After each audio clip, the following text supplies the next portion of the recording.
السلام عليكم ورحمة الله. ازيكم يا حبايبي؟ عاملين ايه؟ كل سنة وانتم طيبين. انا النهاردة قررت اغير الروتين بتاعي. كل يوم بنسحر نفس السحور، فول زبادي فول زبادي لحد ما الواحد قلبه طق. النهاردة هنعمل مع بعض احلى فطير مشلتت، وهغير بقى روتين وادلع الاولاد، وهقول لكم على طريقة تعملوا بيها الفطير لا هنفرد ولا هنلم وبدون اي تعقيدات. هيطلع معاكم مورق وجميل وطري وزي الفل، وتقدروا تعملوه من اول مره وان شاء الله هيظبط معاكم. انا هنا معايا اي نوع دقيق، انا هنا بستخدم انواع مختلفه عادي من الدقيق، مش نوع معين، يعني اللي تلاقيه عندك في السوق. حتى لو دقيق سايب مش هيقول حاجه. انا هعمل معاكم 3 فطاير. مقدار الفطيره مثلا ممكن تقولي صينيه 40، يعني مش صغيره. هعمل معاكم مقدار 2 كيلو دقيق. ان شاء الله هعملها على 3 فطيرات، يعني الفطيره زي 600 جرام كده دقيق، تمام. وممكن اكتر، الناس اللي بتحب الفطير اتخن يعملوه عادي مفيش مشكله. بس انا بحب الفطيره تبقى لا هي تخينه ولا هي رقيقه، على اساس ايه؟ ان هي تبقى حلوه معاكي ومورقه معاكي واخده يعني مساحتها من السوا. فانا هنا بستخدمها دقيق، حتى انا جايبه نوعين دقيق مختلفين. هنبدأ اظبط معاكم المقادير بتاعة العجينة. عجينتنا لا هي طرية ولا ناشفة، هنعجنها مع بعض دلوقتي ونشوف. انا دلوقتي هفضي دقيق هنا في الطبق بتاعي، طبق بلاستيك عادي خالص. هننزل بال2 كيلو دقيق هنا بعد ما ننخلهم، مع ذرة ملح، معلقتين كبار من السكر عشان يدوا العجينة كده طعم حلو وانت بتاكليها، لو مش هتاكليها جنب اي حاجة. تمام. وبعد كده هنرجع نوريكم، انا يعني اوري معاكم احنا هنعجنها ازاي.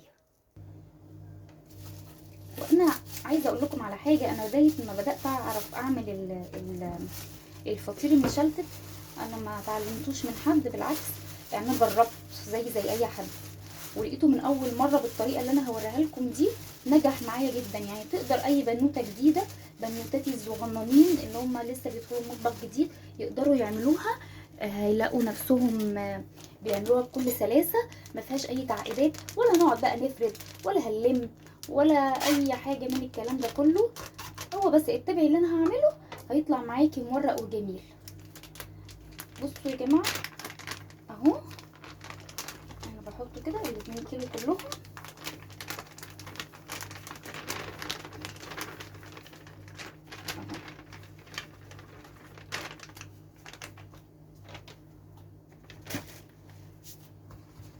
شايفين 2 كيلو كلهم اهو، انا نزلت بيهم.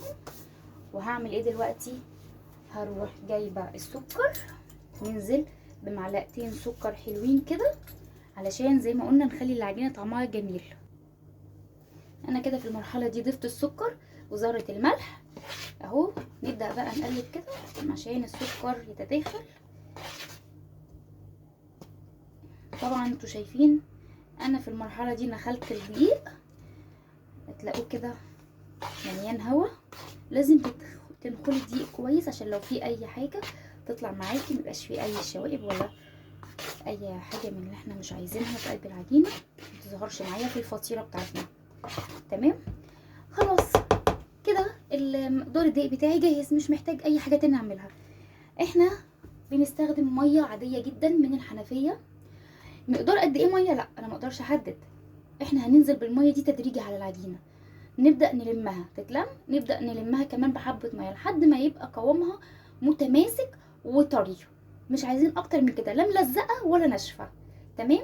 انا هنا هنزل بمقدار الميه بتاعي، وطبعا هرجع هملى الكوبايه دي تاني، المعيار ده تاني، وهنزل بيه تاني على مقدار الدقيق، بس زي ما حضراتكم عارفين بالتدريج، ما بنزلش مره واحده علشان ما الاقيش العجينه مني ثابت. اوكي.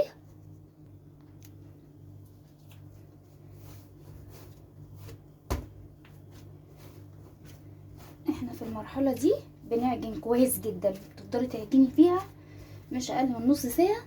عايزين عرق الجلوتين بتاعها يتفاعل معانا عشان تطلع معانا عجينه بتمط. شوف هي لسه ما مطتش كده، احنا لسه هنبدا نعجن فيها تاني. لازم العجينه بتاعتي تمط، يعني تطوليها تطول معاكي. ليه؟ عشان لما تيجي تفردي العجينه تتفرد معاكي بكل سهوله. لو بتعمليها في العجان تسيبيها مده كويسه، ولو بتعجنيها في ايدك معلش بقى، ربنا يديكم الصحه، تعجنوهم كويس.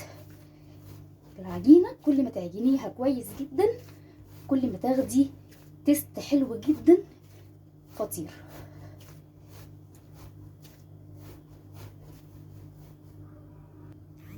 كده انا هنا عجنتها مش اقل من نص ساعه عجين، لحد ما تبقى هي عجينه معايا يابسه، يعني هي مش طريه قوي بس في نفس الوقت طريه من كتر ما انا عجنتها. بصوا طريه ازاي، شايفين؟ طريه خالص. دي هترتاح معانا من 10 دقايق لربع ساعه، وبعد كده هنبدا نكورها، وانا هوريكم طبعا هنكورها ازاي.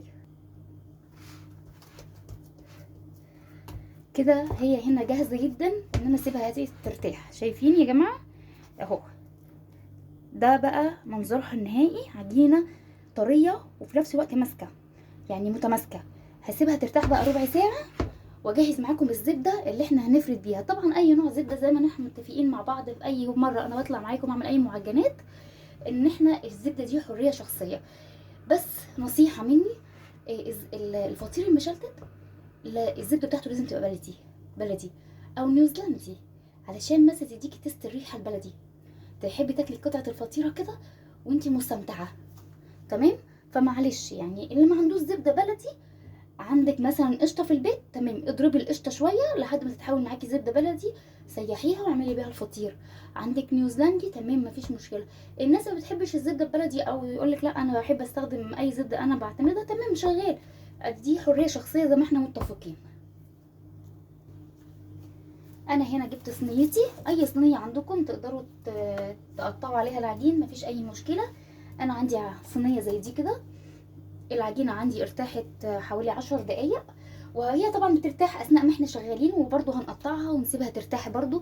كل ما تريحي العجينه اكتر كل ما تبقى سهله معاكي ومتيسره في الفرد. تمام؟ يعني ريحتيها كويس هتلاقيها ماشيه معاكي زي الحلاوه، ولا عم شلتت. هتلاقوا نفسكم كده عم شلتت في نفسكم كده وانتوا بتعملوا الفطيره. طبعا كلكم عارفين عم شلتت، وانتوا بتعملوا الفطير بالطريقه اللي انا هقول لكم عليها دي، يعني مش عايزه اقول لكم هتحسوا ان انتوا عاملوا شلتت بجد، شلتت البيت يعني. شايفين الفطيره العجينه بتمط معايا ازاي؟ ده نتيجه اللي احنا عجناها كويس جدا، اديناها العجين بتاعها واليد، يعني عجناها كويس جدا واديناها كفايتها من العجين، وفي نفس الوقت ريحناها تديك المطه الحلوه دي، متبقاش مقطعه منك. هنبدا بقى نعمل ايه؟ اللي انا هنا متعوده ان انا بعمل كل صينيه فطير او كل فطيره حوالي 40 كوره، يعني 40 راق. فال 40 كوره هيبقوا بالحجم ده، شايفين؟ اهي كوره صغننه اهي، مش صغننه قوي اهي. هنعمل ال 40 بالطريقه دي، وهنعمل كورتين اكبر من الحجم ده. ليه كورتين كبير؟ هنحط واحده من تحت خالص وواحده هتبقى وش الفطيره، تمام كده؟ فانا هبدا اعد 40 كوره لاول فطيره. ماشي، نقطعها بالطريقه دي. ده شايفين انا بقطع ازاي؟ اهو كده، عشان يطلع معايا المقاس واحد بقطع كده بايدي، شايفين اهو؟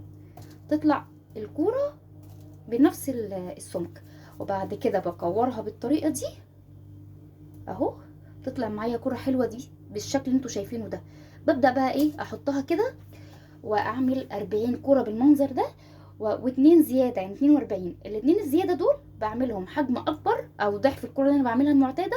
ليه؟ هنفرد اول واحده من تحت تبقى كبيره، واخر واحده اللي هي تبقى وش الفطيره برضو واحده كبيره، وكل الحجم وهيبقى واحد.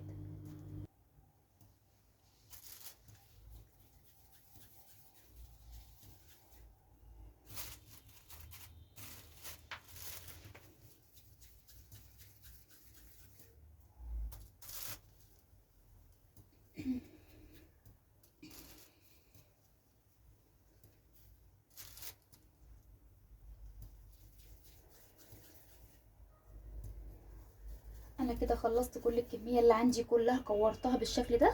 شايفين الكوره اهي حجمها اهي، خلصتها كلها. في بقى ملحوظه كده، طبعا اخر كميه انا كورتها هنا كده، دي كميه ال2 كيلو طلعت معايا، طلع معايا حوالي اكتر من 130 كوره. هنعمل كل فطيره 40 راق، يعني 40 كوره. اخر قطع عجين انا كورتها، دي هتبقى اخر فطيره. بالنسبه للجزء ده، الجزء ده انا عملته في الاول خالص، فدي اول فطيره هبدا بيها. ليه؟ علشان انا كده اتاكدت ان الفطيره اللي هي اللي انا كورتها في الاول دي ارتاحت خالص. او شايفين بعمل كده تتبطط معايا بكل سهوله. لكن بالنسبه لاخر حاجه انا كورتها، دي هتبقى اخر فطيره معايا، هتكون سبتها ارتاحت بما فيه الكفايه. هنبدا دلوقتي نجيب الزبده بتاعتنا وهنفرد مع بعض. كل اللي احنا محتاجينه رخامه تكون نظيفه زي دي كده. انا هنا بحب استخدم الرخام، محبش استخدم ان انا افرد على صينيه ولا حاجه، بس سهل لي عمليه الفرد. بس اتاكدي ان رخامتك نظيفه، ما فيهاش اي حاجه تقطع العجينه معاكي. تمام. هنبدا دلوقتي ناخد 10 يعني 10 كرات 10 كرات، وهنفردهم مع بعض اهي. دي الصينيه اللي انا هستخدمها، دي صينيه مقاس 37، شايفينها 37. دي هتاخد معايا 40 رق. وممكن كمان تفردي في صينيه 40 سمك 40 معايا برضو سمك 40، هنعمل فيها الفطيره التانية، مش هتقول حاجه. طول ما الفطير معاكي تحسي لسه يعني الفطيره معاكي او العجين كتير والصينيه صغيره، لا انقلي وافردي في الصينيه اكبر، تديكي تست احسن. هنقول بسم الله، هنبدا. دي اول واحده هنعمل كل اللي احنا هنعمله، اللي احنا هنحطها كده زي ما حضراتكم شايفينها في الزبده اهو. هنطلعها نحطها على الرخامه، بطط بطط لظهر ايدك، تبداي تعملي كده اهو، وبايدك الاتنين اهي كده اهو، تمسحي كده اهو كده بكل سهوله، مش محتاجه اي حاجه.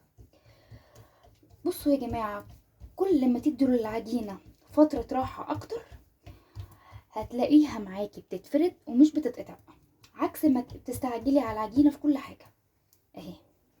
شايفين؟ شايفين الجمال؟ ولا مقطعه ولا اي حاجه. هناخدها ونحطها هنا كده في الصينيه بتاعتنا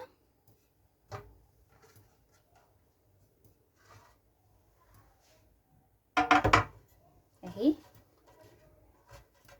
كده، وهنعيد الكرة ورا بعض. انا هعمل معاكم اول 10 اهو اهي، بطط ظهر ايدي، بدور العجينة كده. ليه بدورها؟ علشان تنعم معايا، ولما تيجي افردها اهي تتفرد بكل سلاسة. وطول بقى ما انت شغالة سبحي، ادعي ايام مفترجة. لو متضايقة من حد داعي عليه مفيش مشكلة برضو، بس خلي بالك انت في ايام مفترجة فالدعوة تبقى. شايفين يا جماعة الجمال؟ شايفين العجينة عاملة زي ورقة السيجارة ازاي، وما فيهاش ولا قطع ولا اي حاجة. نبدأ نحط الرقات على بعض، وطبعا ما تنسيش وانت بتحطيها تسويها وما يبقاش فيها اي كلكعة اهو.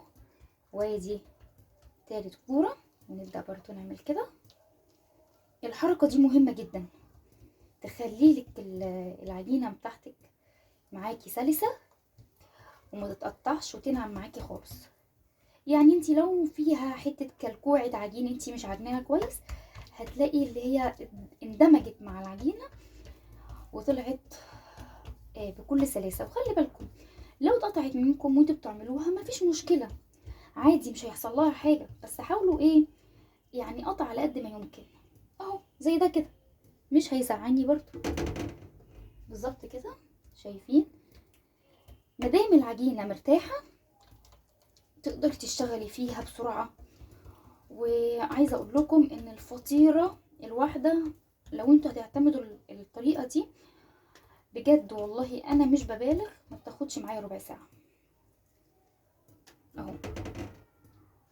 وهنغير النهاردة الروتين، نعملها نتسحر بيها. طبعا الناس اليومين دول شغالين على الكحك وبسكوت، كل سنة وانتم طيبين. وعايزة تقولوا لي في الكومنتات مين جاهز معانا، يلا عشان هنعمل نواعم العيد. وان شاء الله المرة الجاية هنعمل معاكم الكحك بكل اسراره وتكاته. وطبعا الكحك بتاع زمان بتاع مامتي ومامتكم بالزبدة بتاعتنا الجميلة. وان شاء الله نعمل احسن كحك مع بعض، واحلى بسكوت واحلى بوتفور، وواحدة واحدة مع بعض هنتعلم كل حاجة. انا برضو بتعلم وانتوا بتتعلموا لو في حاجه تبعتوها لي، في ملحوظه على اي حاجه انا بعملها انتوا عارفينها بطريقه احسن، نقدر نتواصل مع بعض، نتبادل الافكار. اهو كده ببدا ان انا اشتغل بسرعه كده اهو. الرخامه بقى هنا ليه بتسهل لي الدنيا؟ انا لو عملتها على صينيه ممكن الصينيه تتهز مني، ما تبقاش مستويه. انتي واقفه هنا 5 دقايق على الرخامه بتاعتك، عجينك قدامك، تفرديها زي ما انتي عايزه، مش هتقولك حاجه. اهو كده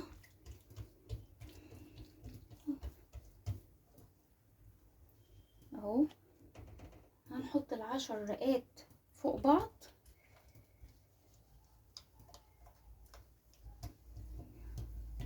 طب انت هتفضلي تحطي الرقات كده فوق بعض؟ لا، انا هاخد نص الرقات بس، يعني نص، يعني 20 رق فوق بعضه كده، وهبدأ اللي انا اكبسله على بعض، يعني اقفله من كل الجوانب. وبعد كده ال20 الباقيين نبدأ بقى نغلف بيها. يعني ايه نغلف؟ يعني نرميها كده وندخلها من تحت عشان تبقى شبه الكورة، عشان لما تيجي بقى تفرديها تبقى كلها هوا ومرتاحة معاكي على الاخر. شايفين ده كده ال10 رقات. انا هنا هعمل ايه؟ كل اللي انا هعمله ان انا هروح اجيب 10 كمان هحطهم بنفس المنظر ده، وبعد كده هبدأ اقفل الجوانب وهنشتغل في ال10 اللي بعديها. تمام، خليكم معايا كده. هروح اجيب ال10 اللي بعديها. طبعا احنا قلنا اول 40 عجين انا قطعته هو اللي هبدأ بيه، لان ده هيكون ارتاح على الاخر. واخر حاجة انا قطعتها دي هتبقى اخر فطيرة معايا كده. 3 4 5 6 7 8 9 10. وكمان انا عندي ملحوظة عايزة اقولها لكم. بعد ما تعجنوا العجينة، طبعا احنا سيبناها ترتاح، لازم تغطوها كويس بكيس كويس. ليه؟ علشان الوش بتاعها ما يقشفش ويشقق. طيب لو حصل وشقق وقشف وانتي بتفردي العجينة هتتقطع منك على طول، لان العجينة نشفت، وترجعي تقولي ليه كده، ليه نشفت مني؟ بسبب ان انتي مغطيتيش وشها.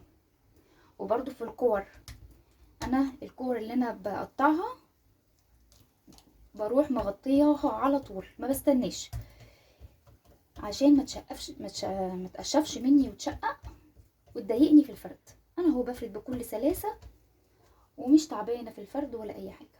اهو بفرد كوره كوره وبحطها كده بسلاسه، مش هيحصل حاجه يعني.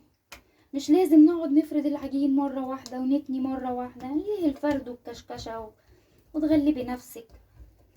انا عن نفسي ما بعرفش افرد زي الفلاحين اللي هي الفرده الكبيره قوي دي وارجع الملم، وما بعرفش. لكن الطريقه دي معايا بتسهل لي كل حاجه. انا هنا بعملها بالطريقه اللي انتوا شايفينها دي، وبسيبها في الصينيه ترتاح 5 دقايق او 10 دقايق. وبمجرد ما ترتاح ببدا بس ادوس عليها كده، بلاقيها اتفردت معايا بطول الصينيه، او بتاخد مساحه الصينيه كلها وبدون اي مجهود ومش بتكش. ليه؟ عشان انتي عجنه العجينه كويس، يعني ما تفردهاش وترجع تكش منك. لا، مش هتكش منك صدقيني. اتبعي اللي انا بعمله ده وان شاء الله هتطلع معاكي ناجحه. جربيها في فطيره واحده وبعتولي، قولوا لي رايكم لما تعملوها وتعتمدوها. حابه اسمع رايكم، حابين نتواصل مع بعض، نتكلم مع بعض. كل اللي بيتفرجوا عليا وعجبهم الوصفه ما ينسونيش في اللايك واشتراك الصفحه وتفعيل الجرس عشان يوصل لهم كل جديد ان شاء الله. وطبعا انتوا ما تنسوش ان انا اشتراككم في القناه وتفعيل الجرس واللايك الجميل ده اللي بيخليني استمر ويبقى عندي تفاؤل ان في ناس بتقدر التعب اللي احنا بنتعبه، في ناس كويسين لسه قلبهم نظيف بيحبوا الخير للناس. كومنتات، كلمة حلوة.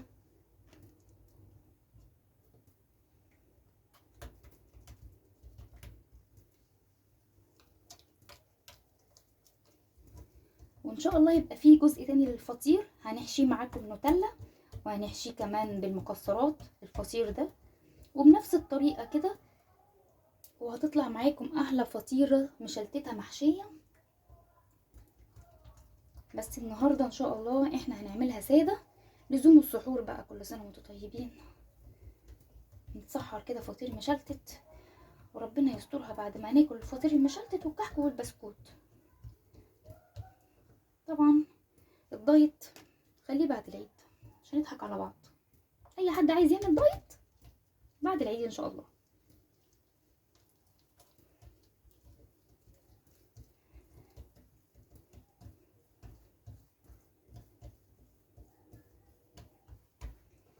احنا هنا كده بنفرد. والله انا ما عايزه اقول لكم ان الطريقه دي سهله جدا، مش بتغلب حد، وهتخليكي تعملي الفطيره بكل سلاسه، ومش هتضايقك خالص، ولا هتشيلي هم اللي انت عايزه تقومي تعملي فطير. بالعكس، ده انت ممكن تسلي نفسك، سلي نفسك كده بفطيره، مش هيحصل حاجه. اهو كده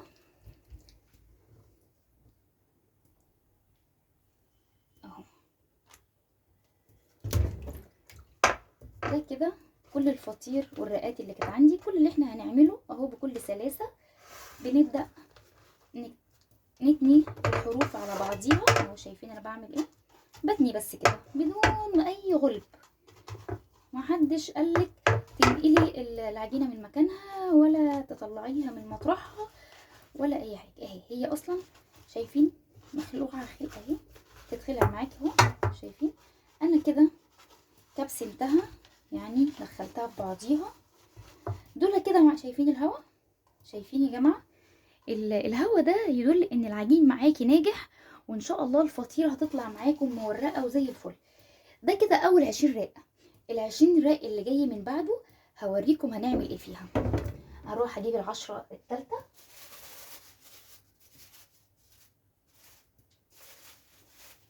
ادي 1 3 5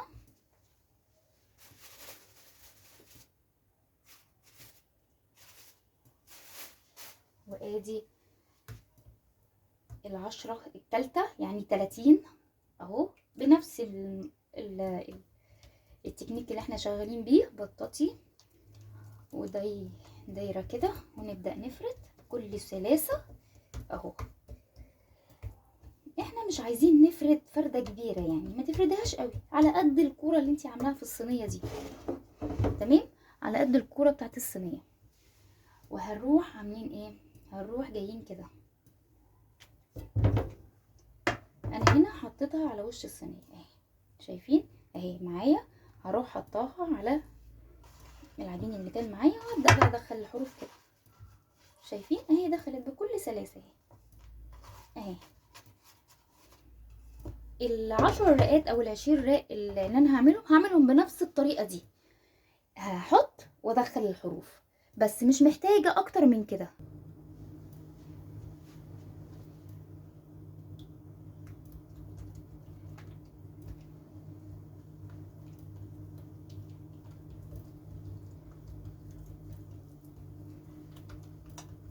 كل ما العجينه ترتاح تطلع معاكي رقيقه اكتر. كل اللي احنا بنعمله ان احنا بنحطها على وش الايه، العجين اللي احنا كبسناه على بعض لحد ما هتدينا الكرة الحلوه اللي انتوا شايفينها دي. هوريها لكم برضو بعد ما احط ايه كل العجين عليها. انا كده وصلت للعجين للكرة ال40 اهي. مش مشكله لو اتقطعت مني واحده يعني من ضمن الرقات، مش هتأثر معايا في حاجه.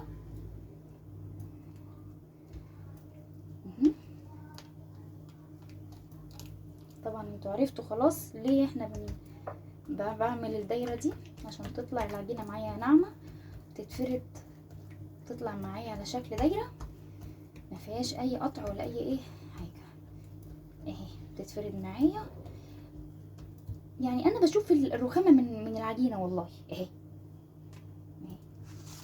شايفين انا بعمل ايه اهي؟ بكبسل كده، بدخل العجينه بس حروف العجينه من تحت اهي. العجينه دي كده 40 رقه، يعني دي كده 40 رقه. هحط لها بقى الكوره الكبيره اللي احنا اتكلمنا عليها. هروح اجيب واحده حجم كبير،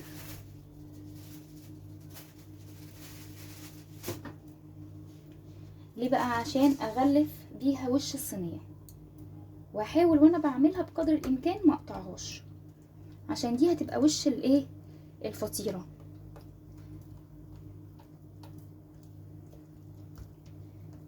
بالراحه كده واحنا بنعملها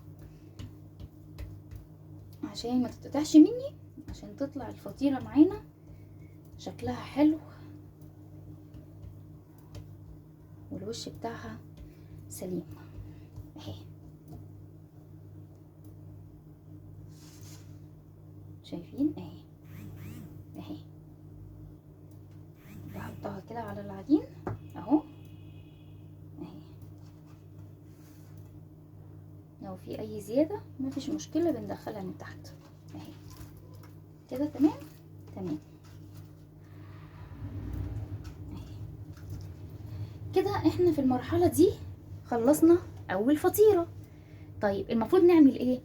المفروض ان احنا بنروح جايبين كده شويه زبده بايدينا وبنمسح بيها. ليه؟ عشان احنا هنسيبها ترتاح ما تشققش، عشان لو شققت هتبوظ مننا. وفي نفس الوقت اللي انا بعمله ده هيبقى مش مخليني محتاجه ان انا احط لها قشطه، يعني مش محتاجه ان انا احطها على وش الفطيره دي قشطه.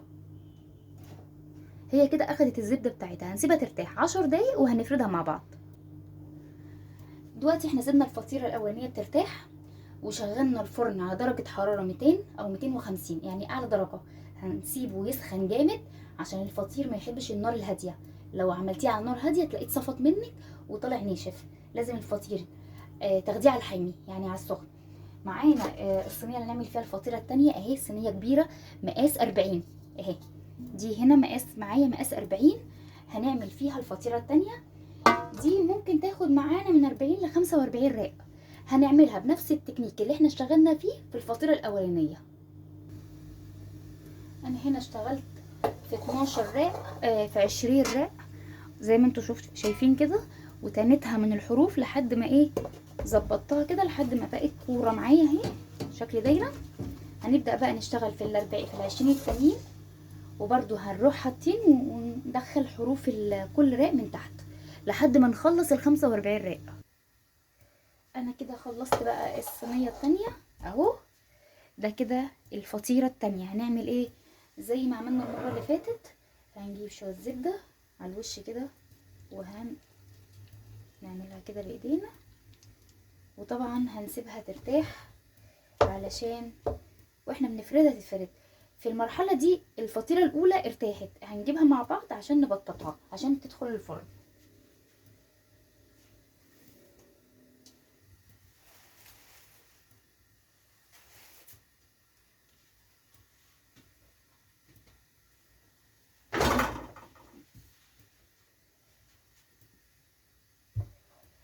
اهي دي كده الفطيره معانا جاهزه ان احنا نبططها. هنبططها ازاي؟ شايفين اهي. هنحاول واحنا بنبطط ما نطلعش الهواء اللي فيها، بالراحه خالص كده علشان ما تتقطعش معانا. اهي بنبطط على من جوه لبره اهو، شايفين؟ من جوه لبره. هي ما دام ارتاحت هتتفرد معاكي عادي اهي. بفرد من جوه كده لبره كده اهو، بحاول اخلي الهواء اللي موجود فيها ما يطلعش اهو.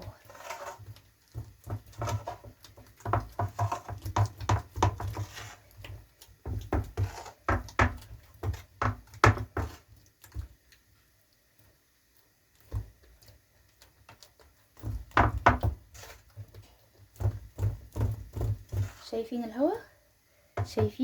شايفين الفقاعات دي اهي. بدخلها كده في النص وابدا افرد تاني. بما ان الفقاعات دي في العجينه وانتي بتفردي، خليكي مطمنه ان الوصفه بتاعت العجينه بتاعتك او الفطيره بتاعتك هتطلع كويسه جدا مورقه وزي الفل. الهوا ده بيدل ان الحاجه معاكي ناجحه. وفي حاجه كمان يا جماعه، وانتوا بتعملوا الفطير يا ريت تستخدموا زبده بس، ما تضيفوش زيت، لان الزيت بينشف الفطير. يعني تبقى ماشيه كويس وعامله كل حاجه زي ما الكتاب قال، وتطلع معاكي ناشفه وانتي مش عارفه ايه السبب. السبب ان انتي حطيتي زيت، الزيت بينشفها. خليكي ماشيه في الزبده بس. اهو اتبططت معايا بدون تعب خالص اهي، ومن الحرف للحرف، وما كشكشتش. يعني انا ما بططتش وفردت ورجعت كشكشت، لا ما كشكشتش اهي. ولو معايا صينيه اوسع كانت هتتفرد اكتر من كده. فانا خلاص كده، انا في الوقت ده هدخلها على الفرن، الرف التحتاني خالص، درجه حراره 250 لحد ما تاخد وش ذهبي كده. تمام.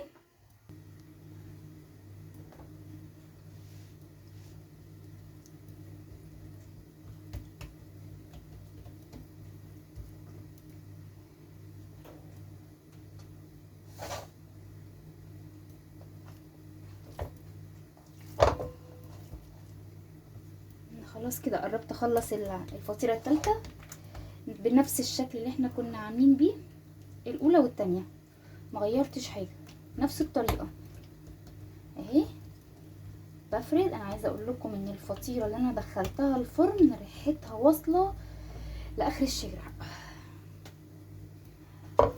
وشكلها كده استوت. وانا دلوقتي هروح ابص عليها عشان لو تمام اطلعها معاكم ونشوفها مع بعض بعد ما بتستوي في الفرن بتبقى شكلها عامل ازاي وهي طالعه. وهل قبه كده زي المخابز وناجحه زي ما احنا كنا متوقعين ولا لا؟ خليكم كده معايا، هروح اشوفها كده وارجع.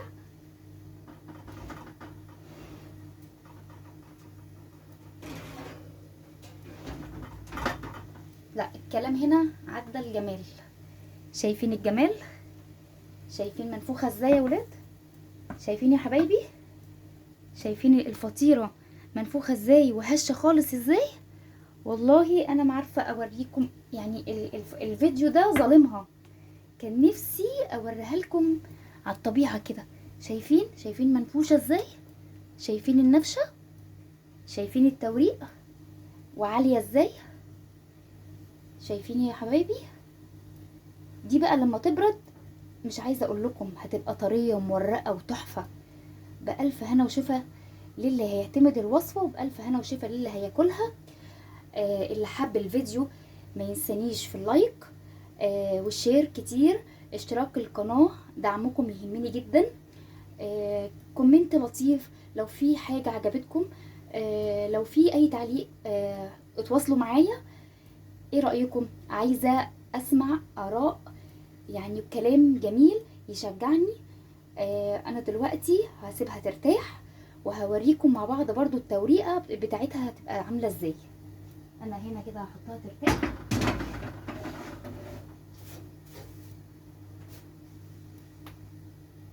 وطبعا دي التانية اللي احنا عملناها مع بعض صح كده، برضو هنبططها وهندخلها وراها على طول. طبعا زي ما احنا متعودين احنا مش بنبطط من الحرف لجوه، لا احنا بنبطط من جوه لبره اهو. اهي كده اهي اهي، بططي كده بايد واحده كده هتبططي. تمام تمام، مفيش اي مشاكل، متخافيش الهوا مش هيطلع بره ولا حاجه.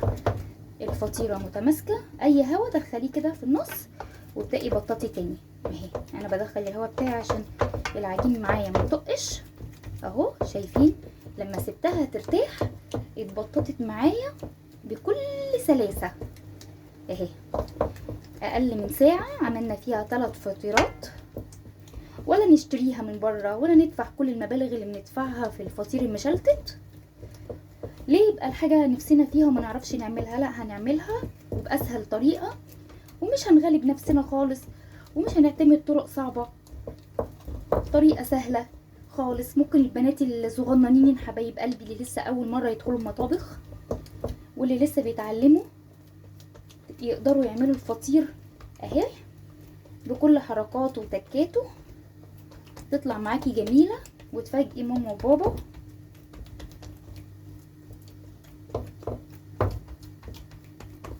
اهي اتبططت معايا وبقت زي الفل. هندخلها بقى الفرن وهتطلع تاني برضو زي اللي احنا شفناها، وان شاء الله برضو هوريها لكم معايا التوريقه بتاعتها عامله ازاي.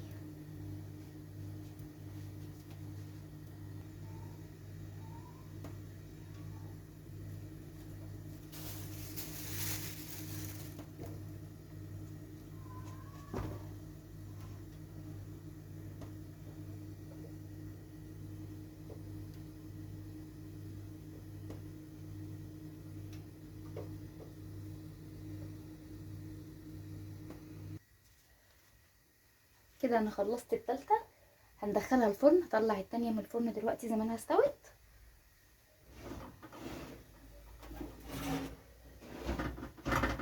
اهي وادي تاني فطيرة معايا، شايفين الجمال.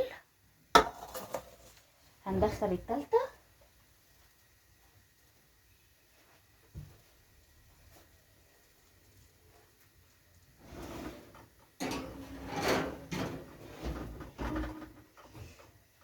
تعالوا بقى معايا نقطع الفطيرة ونشوف التوريقة دي عاملة ازاي. انا معايا مقص اهو، عايزين نطلعها كده. شايفين الجمال.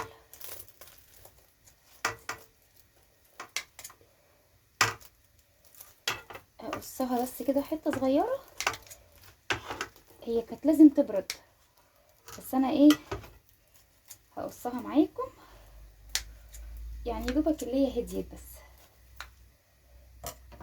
عشان بس اوريكم طبقات العجينة. بصوا شايفين شايفين شايفين الطبقات، شايفين مورقة ازاي، شايفين الجمال. وهنا اهي شايفين مفرغة ازاي من النص، شايفين انا بفتحها ازاي، شايفين يا جماعة. اللي عجبوا الوصفة يا جماعة ما ينسانيش في اللايك واشتراك الصفحة. باي باي.